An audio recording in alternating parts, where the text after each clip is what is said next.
ఓం నమ శివాయ. జై శ్రీరామ్. భారత్ మాతా కీ జై. ఆంధ్రప్రదేశ్ ప్రభుత్వానికి ఈ వీడియో ద్వారా సూచన తెలియపరుస్తున్నాను. ఆంధ్రప్రదేశ్లో ముస్లిం జనాభా ఎక్కువ పెరగడానికి కారణాలేంటి? స్థానికమైన ముస్లింలు ఎవరు? వలస వచ్చిన ముస్లింలు ఎవరు?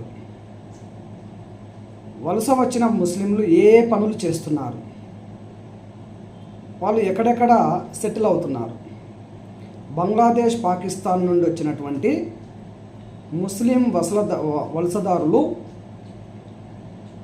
ఆంధ్రప్రదేశ్లో రోడ్లపైన అమ్ముతున్నటువంటి అతి చిన్న చిరు వ్యాపారులు వాళ్ళ ఆధార్ కార్డులు చెక్ చేయండి.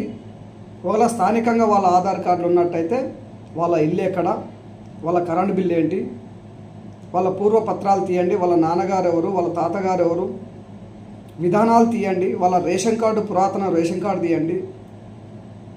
ఈ రకంగా మీరు తీసి దాని మీద చెక్ చేసినట్టయితే ఇది ప్రతి స్థానికునికి కూడా బాధ్యతగా తీసుకోవాలి. ఎందుకంటే ఈరోజు ఆంధ్రప్రదేశ్లో ముస్లిం సంఖ్య చాలా స్పీడ్గా పెరుగుతుంది. అన్ని జిల్లాల కంటే ఆంధ్రప్రదేశ్లో ఉన్న జిల్లాలలో నంద్యాల జిల్లా చాలా స్పీడ్గా ఉంది. నంద్యాల జిల్లాలోని శ్రీశైలం అసెంబ్లీ ముందంచెలో ఉంది. దీన్ని ఒక్కసారి గమనించి క్షేత్రాలలో చిరు వ్యాపారులు, హోటల్లో పనిచేసేవాళ్ళు, షాపులలో పనిచేసేవాళ్ళు వీళ్ళు ఎవరు అనేది ఒక సంఖ్యా విధానంలో తీయవలసిన అవసరం ఉంది. అదేవిధంగా వీళ్ళ షాపులలో కొన్ని మారణ ఆయుధాలు కూడా పెట్టుకోవడం, అంటే కత్తులు, ఖడ్గాలు పెట్టుకోవడం కూడా వీళ్ళ ప్రవర్తన జరుగుతుంది. మొన్న జరిగినటువంటి శివస్వాముల గొడవల్లో ఒక షాపులో శ్రీశైలంలో ఒక పెద్ద ఖడ్గం షాపు వెనకాల ఫ్లెక్సీ వెనకాల అమర్చి ఉన్నది. అది శివస్వాములు తీసుకొని దాన్ని ప్రదర్శించి అక్కడే పడేసి వెళ్ళిపోవడం జరిగింది. అసలు ఆ కత్తులు ఎందుకు వస్తున్నాయి శ్రీశైలం?